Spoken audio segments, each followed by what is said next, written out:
They say family is where love begins. But mine? It's where ambition strangled affection, and blood ties turned into binding contracts. I returned home after a decade, expecting a dinner, maybe reconciliation. Instead, I walked into a boardroom disguised as a dining room, and an ambush. My name is Elena Rowe.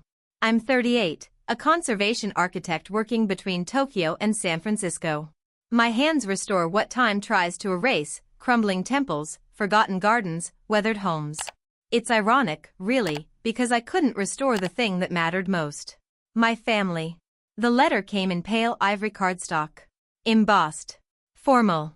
My father's style. Family dinner. Sunday at 7 p.m. attendance required. No love, Dad. No looking forward to seeing you. Just a summons. It had been 10 years since I left the Rowe estate in Ashcroft, our sleepy Pacific Northwest hometown known more for its timber empire than its warmth. 10 years since I dared to choose a path that didn't involve quarterly reports and shareholder meetings. 10 years since I became the daughter they stopped speaking of. Still, the envelope sat heavy on my desk for days before I folded it into my bag and booked a red-eye flight. I don't know what I was hoping for. Maybe that time had softened their edges. Maybe that absence made them curious, if not kind. When I arrived, the estate looked the same. The massive iron gates with our family crest. The gravel drive crunching like brittle bones beneath the tires. The house, timber-framed and stern, stood as if it had never breathed joy. The door was opened not by a butler, but by my sister, Corinne. Her smile was sharp, like the cut of her navy sheath dress. Elena. You look, well. Well was code for still not wearing makeup, huh? Corinne always had a way of delivering compliments like paper cuts. I walked into the foyer, greeted by the scent of polished wood and aged wine. The dining room was already set, candles flickering above crystal glassware. My father sat at the head of the table, wearing a tailored charcoal suit and a colder expression. My brothers, Julian and Eric, flanked him like advisors to a silent king. They didn't rise. Just nodded, curtly. Glad you could make it, my father said. Not warm. Not even polite. Just factual. The meal began stiffly. Roasted lamb, herb potatoes, tension. No one asked about my work. No one mentioned the years I'd spent restoring cultural landmarks or the international awards. Instead, Corinne turned to my father midway through the meal, casually saying, "Daddy, maybe you should tell her now." He set his fork down with a soft clink. "Elena," he said, "we're finalizing the estate restructure." I paused. Estate restructure? Yes. For succession. The timber business. The properties. The foundation. I'm formalizing the inheritance. I waited. And then he said it.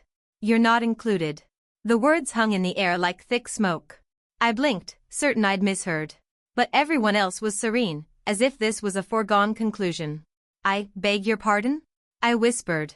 Julian didn't look up. "It's not personal. You haven't been involved for over a decade." "I wasn't invited," I snapped. Eric shrugged. "You made your choice. You chose restoration over responsibility." Corinne offered a tight smile. "Besides, we're making room for those who stayed. Who worked? Who built?" I stared at her, then at the others. "Built? I designed half the sustainable housing projects that your own development firm is now co-opting. My work is cited in your annual reports." Dad exhaled, patient but dismissive. "You chose heritage. We chose profit." And then, the final blow, the Ashcroft estate, the Rowe Foundation, and our family holdings will be split between Corinne, Julian, and Eric. You've been compensated in other ways. I stood slowly, napkin crumpling in my clenched hand. I restored the foundation chapel. I rebuilt the ancestral summer house you all forgot. I sent money for Mom's medication before she passed. Silence. No apology. Not even acknowledgement. Just indifference. Corinne finally said, "You should have come back sooner, Elena. Maybe then you'd still be part of this family." I let out a laugh. Quiet. Shaking. "Oh, I never left the family," I said. "You just stopped being one." I turned, heels clicking against the marble floor, each step echoing louder than the last. Outside, the air was sharp with pine and betrayal. They thought they'd cut me out. But what they didn't know was this: I hadn't flown 6,000 miles to be disowned. I came to uncover something. And now, I had more than I ever expected. Because just before dinner, I made a stop at the courthouse. And I discovered a secret buried in the estate's original deed, a clause none of them knew about. Not yet. But they would. And when they did, their perfect little inheritance would collapse like wet timber. They thought they could erase me like a name from a will. But what they didn't realize, what no one bothered to check, was that the house they were so eager to inherit, it wasn't entirely theirs. My mother left me something. And now, it's my move. I didn't drive back to the hotel right away. I needed the quiet hum of the road to drown out the ringing in my ears. I stopped just outside the Ashcroft Historical Records office, a weathered brick building no one in my family had entered in decades. Funny how in the Rowe family, history only mattered when it was profitable. Inside, the archivist greeted me with a knowing smile. "Elena Rowe," he said. "I saw your name on the request. Didn't think any of your people were interested in the old deed files." I smiled faintly. "They aren't." We walked into the chilled back room. Dust floated in sunbeams, and the smell of dry paper and linseed oil filled my lungs like a forgotten hymn. He handed me the envelope with the Rowe seal in wax, brittle from age. I opened it slowly, my fingers trembling, not from fear, but from anticipation. There it was. An addendum. Scribbled in my mother's fine, looping hand. "In the event of a dispute or disinheritance, the Ashcroft estate shall fall under a preservation clause, gifted solely to the beneficiary listed in Addendum B, Elena Rowe." I exhaled, tears threatening. She hadn't forgotten me. In her quiet, brilliant way, my mother had safeguarded me. The clause made it legally impossible to sell or divide the estate unless I approved. Which meant my siblings' little victory party was premature. I didn't need to beg for a seat at the table. I owned the table. Back in the hotel, I scanned the documents and sent a copy to my attorney in Seattle, Daniel Lim. We dated years ago, before I left for Japan. He was the only person I trusted with this. 5 minutes after I hit send, my phone rang. "Elena," he said, "no hello, just the warm urgency of someone who knew your story by heart. Where the hell did you find this?" "In the town records. My mother never told me." Daniel laughed, incredulous. "Do they know?" "Not yet. They will." There was silence. Then, "Elena, you know what this means, right? This isn't just leverage. This is a nuclear option." I sank into the hotel armchair, staring at the rain against the window. "I know. They'll come for you. Legally. Personally. Maybe worse. I'm counting on it." 3 days passed. I didn't return any of my father's texts. Not even Corinne's message, written in that faux warm tone she used for boardroom press releases. "We hope you understand this was a difficult decision. Let's not burn bridges." I didn't reply. Instead, I met Daniel at a small cafe off Main Street. The same place we used to study in when we were barely 20. Nothing had changed except us. He looked older. Sharper jaw, darker eyes. But when he smiled, the years folded like paper cranes. "You're really going through with this?" he asked as we sipped coffee. "I'm not here to punish them," I said, though even I didn't fully believe it. "I'm here to reclaim what's mine. What she left me." He nodded slowly. "You know there's a way to make this bigger. More public. If the clause is part of the original conservation initiative, we could open a legal challenge to halt any development. That would freeze all assets tied to the estate." A pause. "Turn their inheritance into quicksand." The thought sent a thrill down my spine. I hadn't realized how much I needed this. Not just revenge, but justice. For my mother. For the history they tried to pave over with boardroom charts and inheritance plans. That night, I walked through the Ashcroft woods behind the estate. The trees whispered in the breeze, and I could almost hear my mother's voice as I passed the moss-covered stones lining the garden paths she once tended. "You were always meant to build, not beg."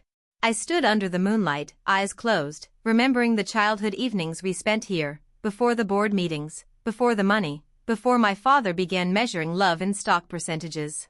The wind shifted. I turned. And there, standing near the old well, was Julian. "Elena," he said, hands in his coat pockets, breath rising like ghosts in the air. "We need to talk." I didn't move. "So talk." "I didn't want to cut you out," he said quietly. "It was Corinne's idea. Dad just went along." A bitter laugh escaped me. "And you? What did you do, Julian?" Nod quietly? Pretend you didn't know I rebuilt this place from ashes? He took a step forward. Look, I know this is a mess. But Corinne's about to announce a land development deal. If what I think you found is real, she's in trouble. And she won't go down quietly. That made me pause. What kind of development? He looked down. Logging. Resort partnerships. They want to gut the eastern forest and lease the land. My fists clenched. That forest contained our family's oldest grave sites. Historical markers. My mother's tree sanctuary. They were going to bulldoze it. I stepped close to him now, my voice low and steady. Tell Corinne this, I said. If she thought I was the past, she better prepare for what I've become. Because I'm not leaving. Julian nodded slowly. I believe you.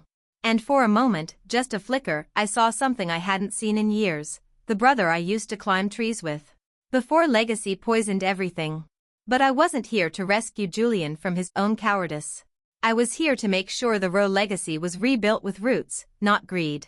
And I'd start with the one thing they never thought I'd touch, the Rowe Foundation's public reputation. Every legacy is built on a lie. And I was done letting mine stay buried. So I did the one thing my family never saw coming. I told the truth. Not behind closed doors. Not in courtrooms. But under the spotlight. The morning of the press conference, the air tasted like metal. I stood in the green room of the Ashcroft Civic Hall, palms pressed against a paper cup of black coffee I hadn't touched. I was wearing a slate gray suit, one my mother had tailored for me years ago, the last gift she gave me before she passed. Daniel stood beside me, shuffling a folder of press copies and bullet points, but I wasn't listening anymore. My heart beat like a metronome of reckoning. This wasn't just about the land. It wasn't just about a clause in a dusty file. It was about telling the world that my silence had expired. And they'd listen, because the Rowe Foundation had built its brand on heritage, on history, on family values. And I was the history. And they had written me out of it. We walked out together, Daniel, me, and two representatives from the Ashcroft Historical Trust. The room was packed. Local reporters, environmental activists, 2 city council members, and, inevitably, several members of my father's board, seated in the back like vultures waiting to pick apart my dignity. I stepped up to the microphone, my voice calm. Practiced. Honest. My name is Elena Rowe. I am an architect. A historian. A conservationist. And I am the sole legal beneficiary of the Ashcroft Estate Preservation Clause, enacted by my mother, Margaret Rowe, to protect our family's land from commercial exploitation. A murmur swept through the room. I continued, voice steady as iron. Last week, I returned to my childhood home. I was told I no longer belonged there. That I was forgotten. But the land remembers. And so does the law. I held up the deed and the notarized clause. This is real. This is binding. And if anyone tries to desecrate this land, I will fight. Not just as a daughter, but as a steward of the past. Reporters shouted questions. I answered only 2. Is it true your siblings tried to disinherit you? Yes. Why now? I looked directly into the camera lens. Because no one should be erased from their own story. By the time the press conference ended, it was already trending. #RoeReveal, #preserve Ashcroft, #Elena the architect. Daniel and I sat in the cafe across the street, watching the live feed replay on his tablet. You just made enemies in 3 time zones, he said, half smiling. I've had worse, I replied.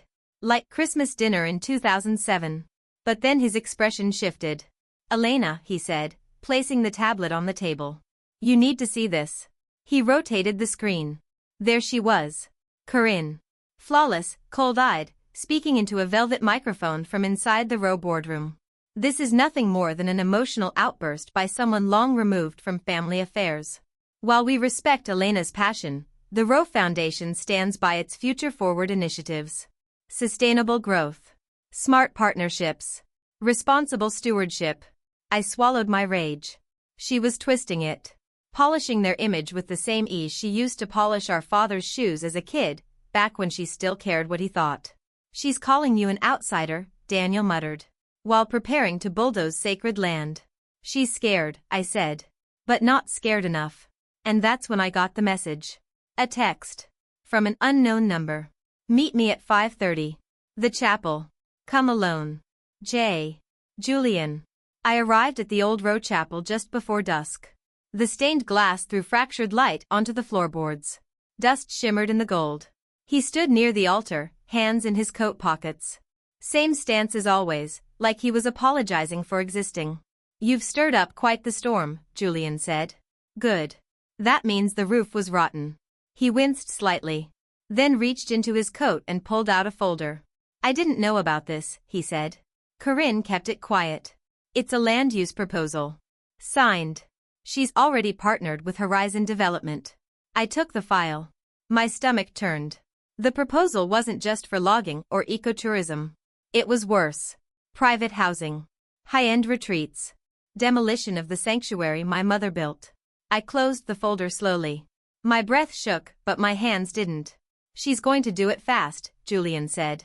Before your injunction processes. She's counting on court delays. Press blowback. Your silence. I looked at him, eyes sharp. Then she doesn't know me at all. I filed the emergency injunction the next morning. It bought me 72 hours. 3 days to rally local historians, residents, artists, and legal allies. We launched a petition, over 80,000 signatures in 24 hours. Local news turned national. CNN picked up the story. Then a producer from 60 Minutes called. By the second night, Corinne sent me a private message through our father, we can still settle this. Quietly. I didn't respond. Because that night, while sorting through more documents, I found something else. A letter. My mother's handwriting. Addressed to me. Sealed.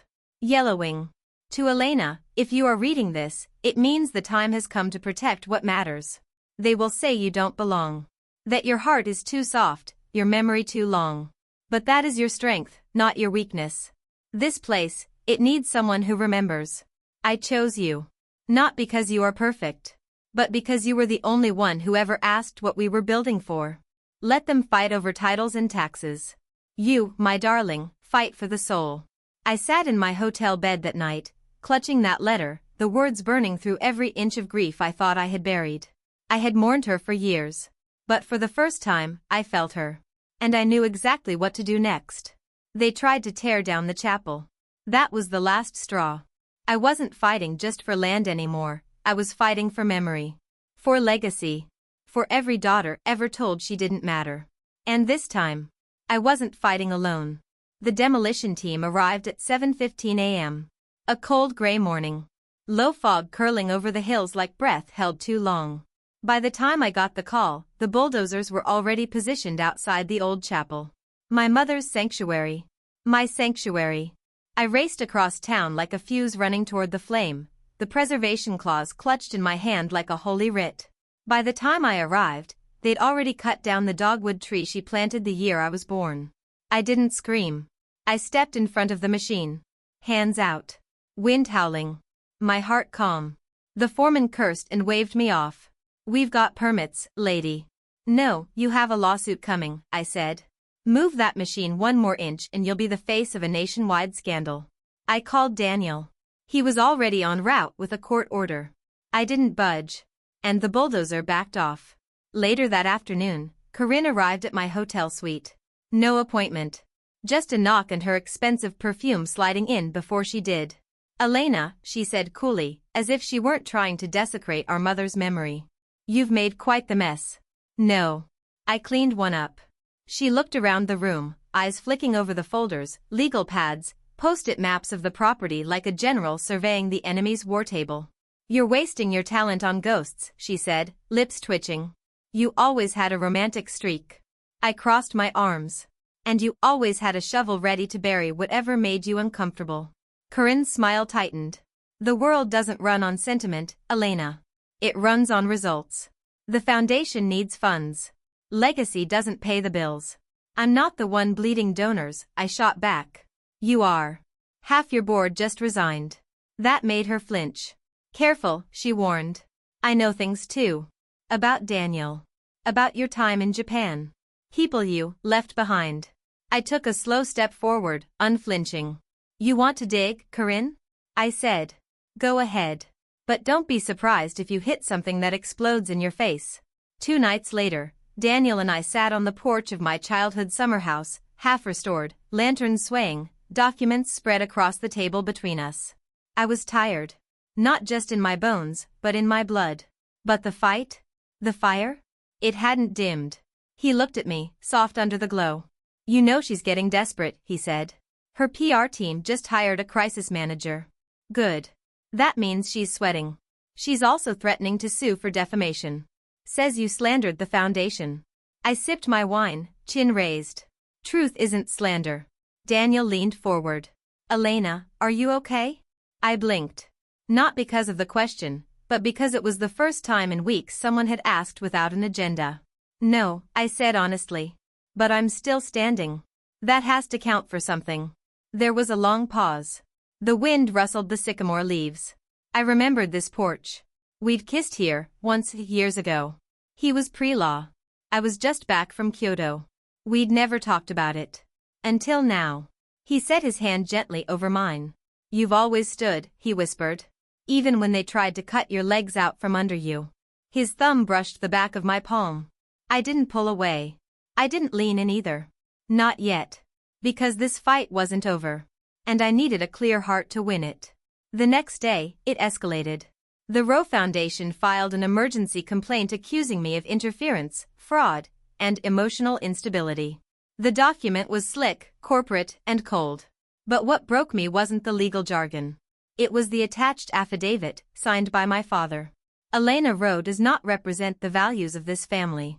Her recent actions have endangered the future of the Roe legacy and its public trust. We respectfully request she be barred from representing any part of the foundation. The man who once carried me on his shoulders through those very forests, now riding me out of them.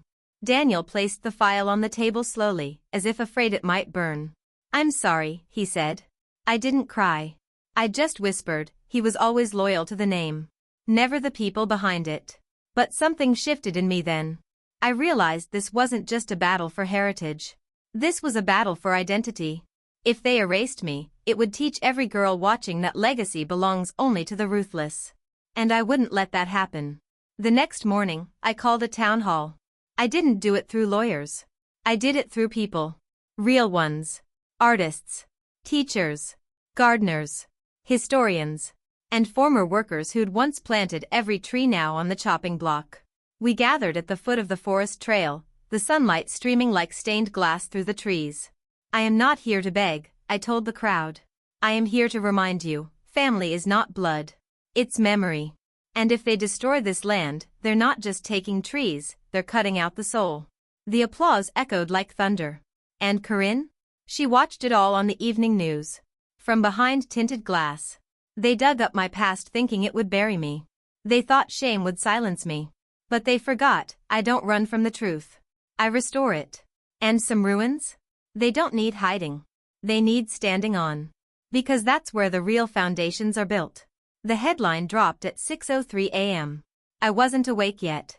Daniel was. He always was. I found him standing by the window in silence, phone in hand, jaw tight. Elena, you need to see this. I sat up, squinting at the glow of his screen. Exclusive, the Ashcroft heiress once investigated in Tokyo for professional misconduct. A grainy photo. Me, exhausted, hair up, walking out of a meeting room at Shiro Design Group. 5 years ago. Right before I left Japan for good. I took the phone, hands steady. The article spun everything. Twisted what was a simple whistleblower report, me exposing unethical construction practices, into a personal failure. Said I'd overstepped. Said I'd been suspended. Said I was disgraced. It even mentioned a suicide. A colleague. A friend. The implication clear, I was the reason. I read it once. Then again. Then I exhaled. She really went for the jugular, I muttered. Daniel sat beside me. We can file a cease and desist. Libel, defamation, no, I shook my head. We don't fight this behind closed doors. Not this time. He blinked. You want to go public with it? I nodded. I'm done apologizing for being inconvenient. That night, I stood in front of the town press again. No legal jargon. No prepared remarks. Just me. I made a choice 5 years ago, I said. To expose a lie inside a powerful firm in Tokyo. I did what was right, and I paid for it. I was isolated. Investigated. Gaslight. And yes, someone I loved didn't make it through. I paused. The cameras blinked. But don't twist my pain into a weapon. Don't shame me for doing what every girl is taught not to do. Speak up. Fight back. And stand my ground. The room was silent. And then, slowly, one by one, they stood. The town. My mother's old friends. The students I'd taught architectural history to last summer. Even the mayor. And someone else. My father. Standing at the back. Expression unreadable. That night, after the cameras faded and the town hall emptied, I sat on the steps of the chapel alone. The moon was full. The wind soft. Daniel found me there. You destroyed her tonight, he said softly. I wasn't trying to. I know. He sat beside me. But it's what made it work. A long pause stretched between us, thick with unsaid things. I was scared you'd pull away, he said. After the article. After everything. I turned to him. I've spent my whole life pulling away, Daniel. From this town. From my family. From you. He blinked. I've been angry for so long, I whispered. But not at you. At myself. Forever believing I had to earn a place I was born into. He reached out. And this time, I let him. His hand on my cheek. His eyes steady. His breath warm and close. You don't have to earn anything, he murmured. You already are everything. And then he kissed me. It wasn't rushed. It wasn't dramatic. It was quiet. Anchored. Home. But peace never lasts long in war. The next day, Corinne made her final move. She filed a motion to dissolve the foundation entirely. If she couldn't own it, she'd burn it to the ground. And she'd filed using my father's signature. Except, there was just one problem. He didn't know. I visited him that night. Alone. No press. No cameras. He sat in his study, the fire crackling low. The same room where he once taught me how to read floor plans. I placed the motion papers in front of him. This your signature? I asked. He squinted, lips pressing into a thin line. No, he said slowly. Corinne must have used an old scan. She's trying to erase it all, Dad. The chapel. The trees. The land. Mom. He looked up. And for the first time in years, there was a flicker of something human in his eyes. Regret, maybe. Or shame. I thought I was protecting something, he said. But I see now, I was just trying not to choose. You chose, I said quietly. You just never chose me.